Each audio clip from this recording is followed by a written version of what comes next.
de un libro es largo y complicado. Sobre todo largo, porque lo de complicado, bueno, puede que algunos sean más que otros, y depende de quién, pues a lo mejor le resulta más fácil acabar un libro. Pero largo es muy largo, ¿no? Desde que empieza a bullir en la cabeza del creador hasta que lo ve, digamos, en su primer manuscrito, pues tiene que pasar mucho tiempo, a veces, pocas veces semanas, muchas veces meses y otras tantas o más años. Después de esto está la búsqueda del editor, que nunca es fácil, que los editores siempre están muy ocupados y tienen muchos libros sobre la mesa, te dan muy buenas palabras siempre, te envían a otro amigo suyo editor que va a ser mucho mejor que él porque él no toca bien sus temas, bueno, en fin, es así.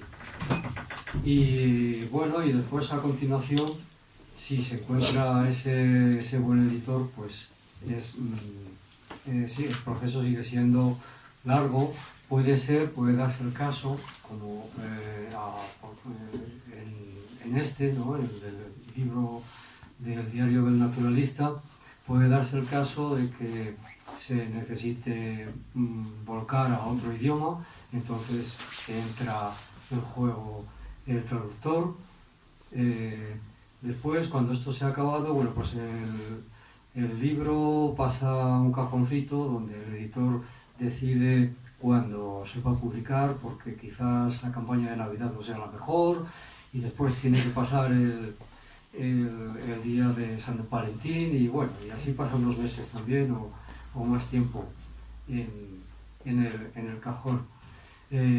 Cuando se pone en marcha, pasa por manos de un corrector, luego hay que imprimirlo, hay que encuadernarlo, vuelve a manos del editor, el editor se lo manda a un distribuidor, el distribuidor a la librería y por fin llega a nuestras manos. Bueno, pues todo ese proceso es largo y lo cuento un poco porque yo veo que en ese proceso pues David está ya ahí en ello, ¿no? Hemos hablado del creador,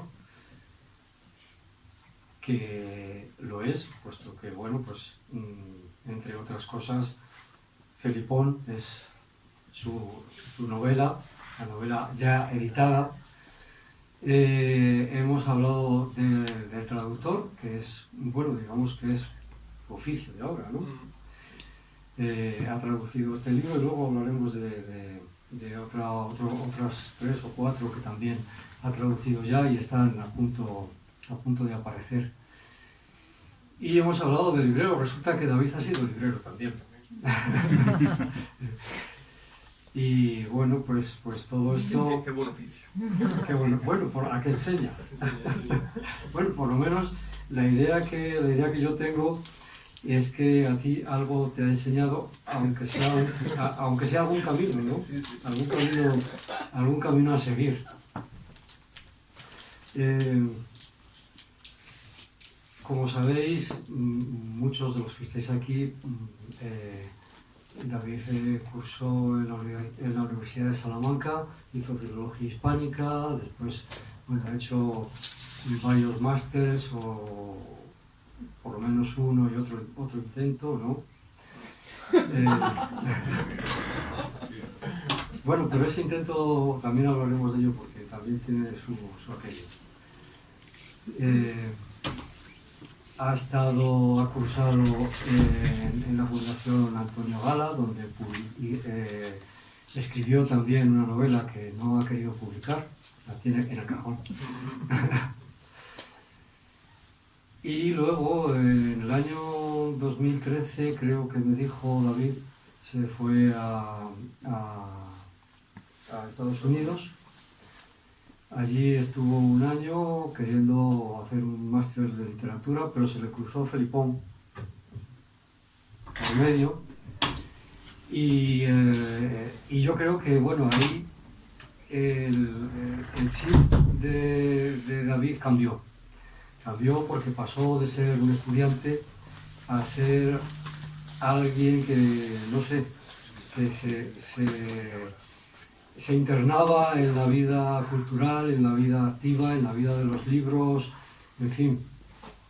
Creo que ahí hubo un salto, él nos dirá luego. El caso es que ahí empezó a escribir Felipón, pasó un año en Estados Unidos y 3 a posteriori en Irlanda. En Irlanda estuvo trabajando en la librería Galway, que es una librería de segunda mano, por la que pasan, según me ha contado David, miles y miles y miles de libros, casi a diario. Y allí, por eso te decía antes, que yo creo que sí que aprendió cosas, porque él me dice que descubrió muchas cosas, y entre otras, esto que nos va a tratar ahora un poquito, ¿no? Que es los libros que tratan sobre la naturaleza, nature writing, ¿no? Bueno, es una tendencia muy nueva en España, tan nueva como que la editorial que ha publicado El Diario del Naturalista y los otros libros que tiene preparados David, pues apenas hace 3 o 4 años era una editorial con media docena de libros. Pequeñita, pero siempre con una atención especial hacia este tema de la naturaleza, y siempre con un cuidado muy especial. Bueno, ya veis, el acabado de los libros es una maravilla. A mí me gusta hablar de la editorial en la que están publicados los libros, porque depende mucho de eso, el libro de ello, ¿no? Una editorial que cuide los libros, que trate bien las traducciones, que cuide la presentación, que tenga una buena distribución. Todo eso es fundamental para que después el libro tenga una vida un poquito más larga. El caso es que, bueno, pues después de empezar a trabajar en la librería, terminó el libro de Felipón, se puso en contacto con esta editorial, Errata Nature, les habló de aquellos libros que le parecía a él que podía ser interesantes, relacionados con la escritura de la naturaleza. Y a cuenta de eso, pues ha traducido El Diario de un Naturalista, otros 2 libros relacionados con este tema, 2 ensayos, ¿verdad? Y además también una novela de Jim Harrison, un ensayo sobre El cuento de la criada, de Margaret Atwood, y otro ensayo más sobre, no sé si biográfico más o menos, sobre las novelas y las adaptaciones cinematográficas. De Stephen King. Bueno, todo eso con esta editorial.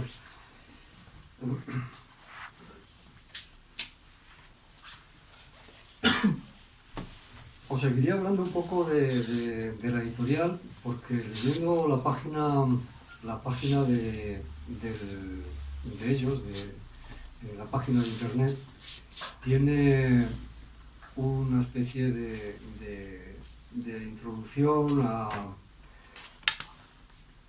a lo que ellos son o querían ser, que a mí me llamó la atención, porque tiene que ver mucho con esta línea que sigue la editorial, de la que hablamos, esta línea de libros sobre la naturaleza, ensayos, novelas, libros de viajes, libros tan simbólicos como la reedición del Walden de Thoreau, o Burroughs. Bueno, no sé, David os contará más de estos autores que trata la editorial de Errata Nature, porque realmente son muchos, y pues quitando un par de ellos o 3, pues muy desconocidos en España. Y me llamó la atención esta entrada que hacen para presentarse como editores, porque encaja muy bien con esta idea, ¿no? Bueno, yo la recorté, es un poquito más larga, no mucho más, pero se presenta de una forma metafórica, pero muy consecuente con sus publicaciones. Dice: entrado el invierno, cuando ya está recogida la cosecha, almacenada la leña y envasadas las conservas, con tiempo para pasear, meditar y para ser lo que somos y lo que deseamos ser, persiguiendo ese invierno, nos hicimos editores. Bueno, me parece pues eso, muy, muy bonito y muy alusivo a su tema. No quiero alargarme más porque yo creo que es David quien tiene que hablar del libro y de sus producciones y de lo que está haciendo hasta ahora. Yo tengo aquí alguna pregunta que me gustaría hacerle, pero preferiría que empezarais vosotros si tenéis alguna cosa que os llame la atención sobre el libro o sobre su persona.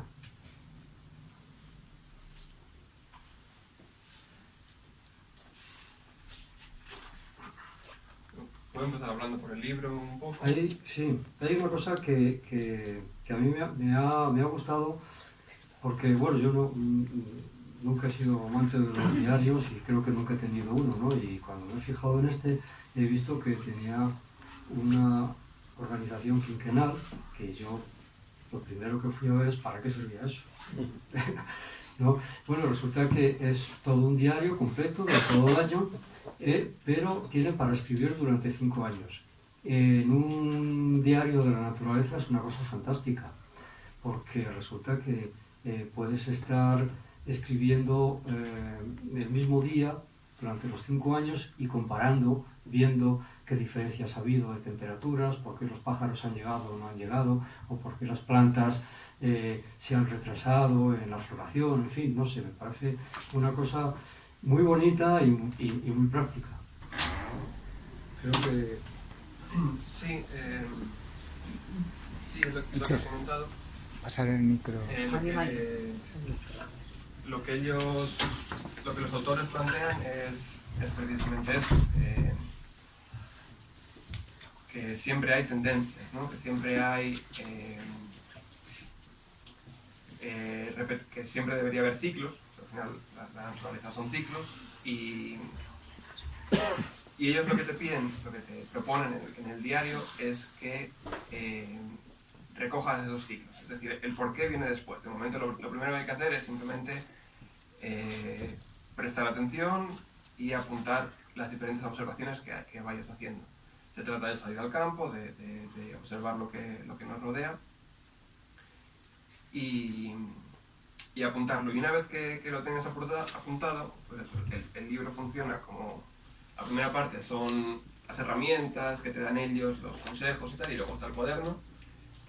Tú vas apuntando, pues ahora en febrero llegan los mirlos. ¿Qué día, cuál es el primer día en que ves el mirlo llegar? El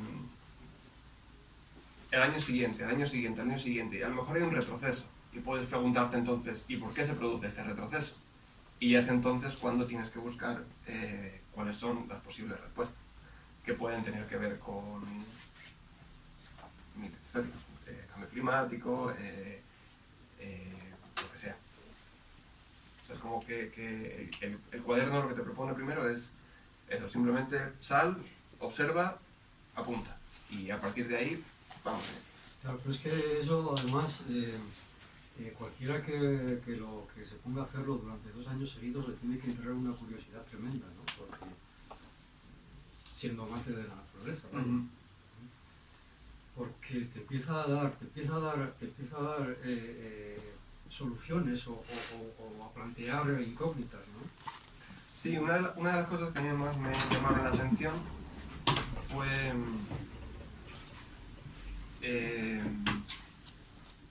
precisamente esto, el tema de las migraciones o de qué animales aparecen en primavera.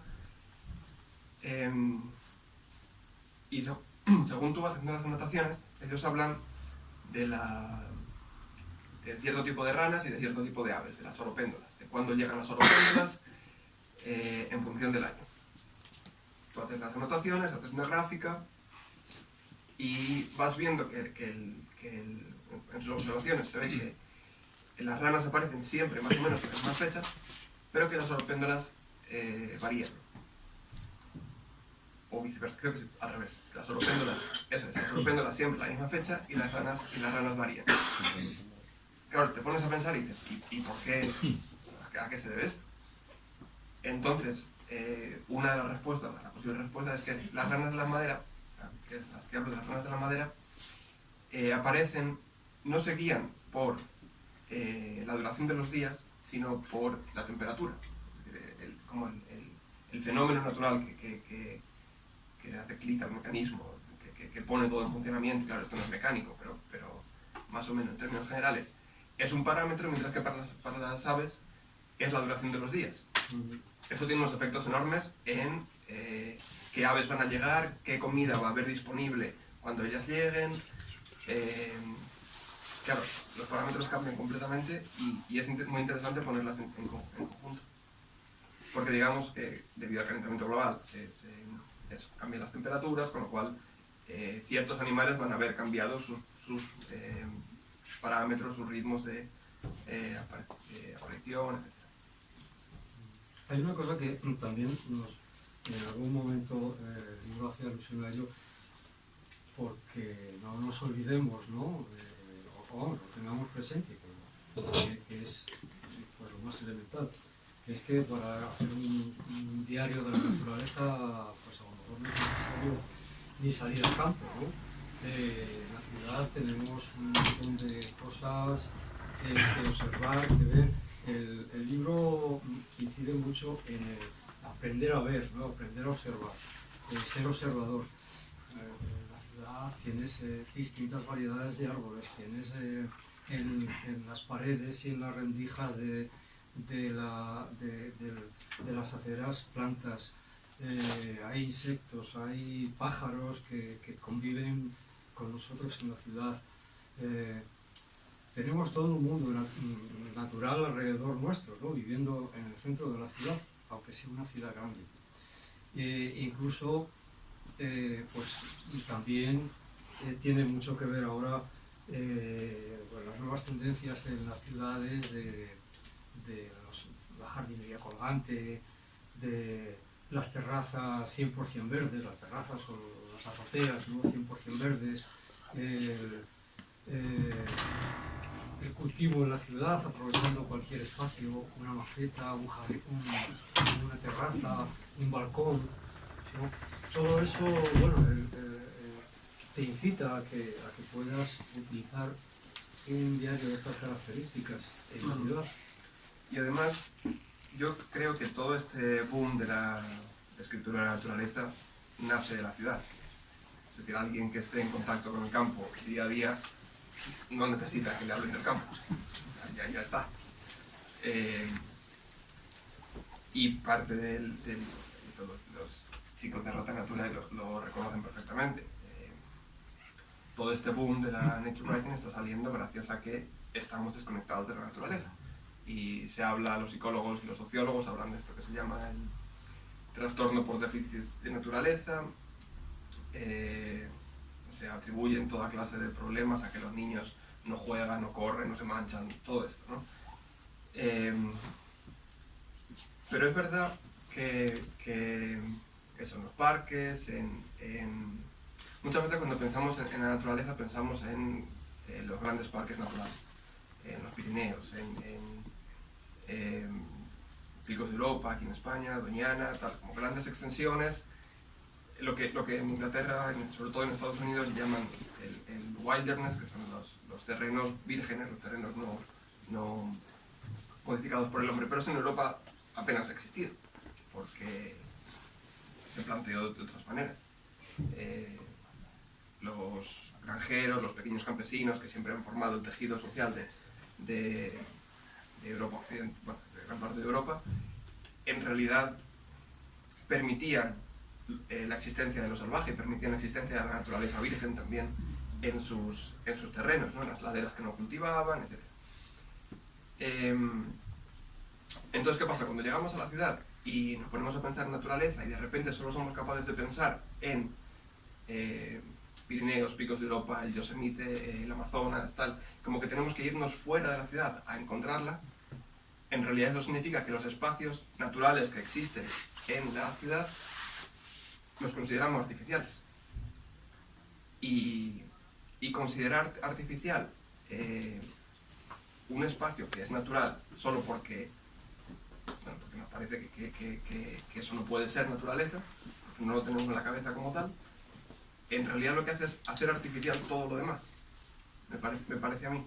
Entonces lo que los autores plantean es, bueno, ir a descubrir el árbol, suena muy tonto, pero es ir a descubrir el árbol que tienes enfrente de casa, o los gorriones que te llegan a la ventana, trabaja para que haya más, pon comederos, realiza experimentos para facilitar el crecimiento de la biodiversidad, etcétera, etcétera. Es decir, no por vivir en una ciudad tú tienes que sentirte desconectado de todo lo que te rodea.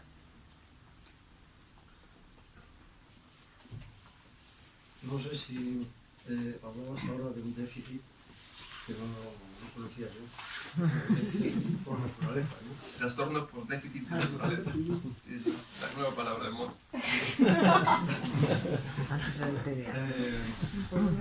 Hay otro déficit del que en algún momento habla el diario también, y que a mí me llamó la atención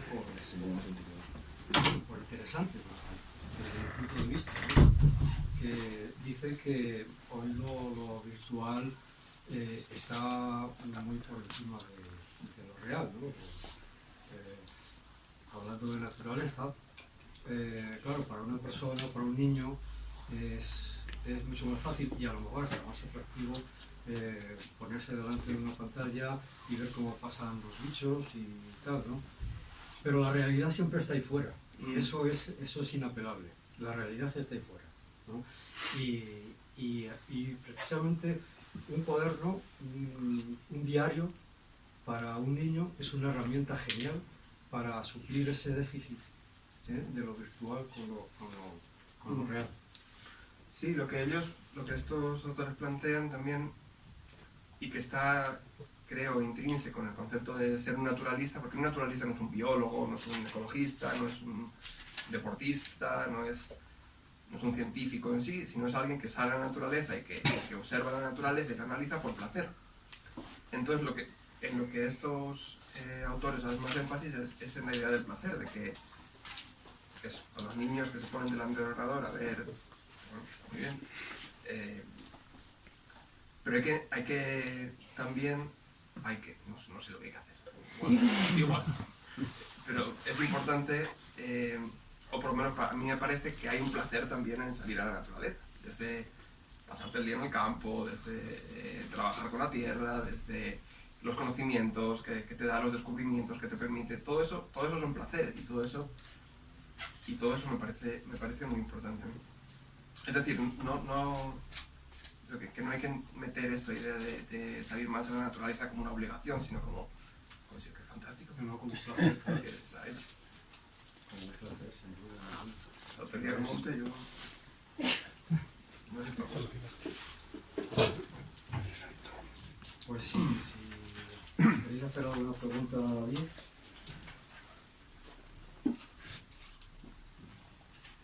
Y una cosa que pensaba, ya, de la importancia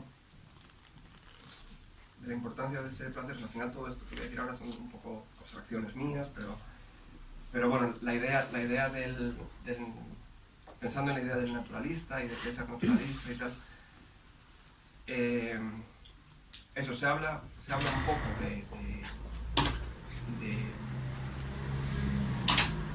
la práctica del naturalismo como una especie de modo de desarrollo personal o de autoayuda o de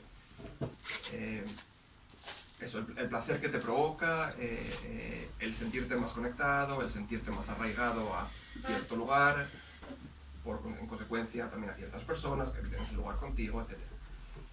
Pero lo que más interesante me parece es que ese placer no es un placer por el placer en sí, sino que tiene una utilidad, que es el conocimiento y por tanto la defensa de la naturaleza. Es decir, un placer Aprender a amarla. Un placer que además te permite conocer los efectos del cambio climático en tu zona, conocer la pérdida de biodiversidad, la pérdida de hábitats, la degradación de los suelos, etc. Y ver que a lo mejor es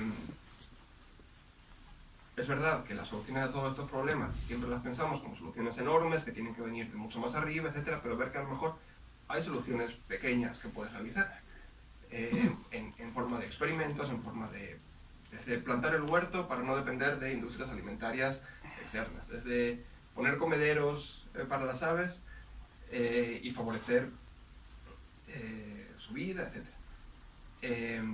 Todo eso son soluciones pequeñas que luego en realidad son mucho más importantes que el quejarse de que los gobiernos no hagan algo.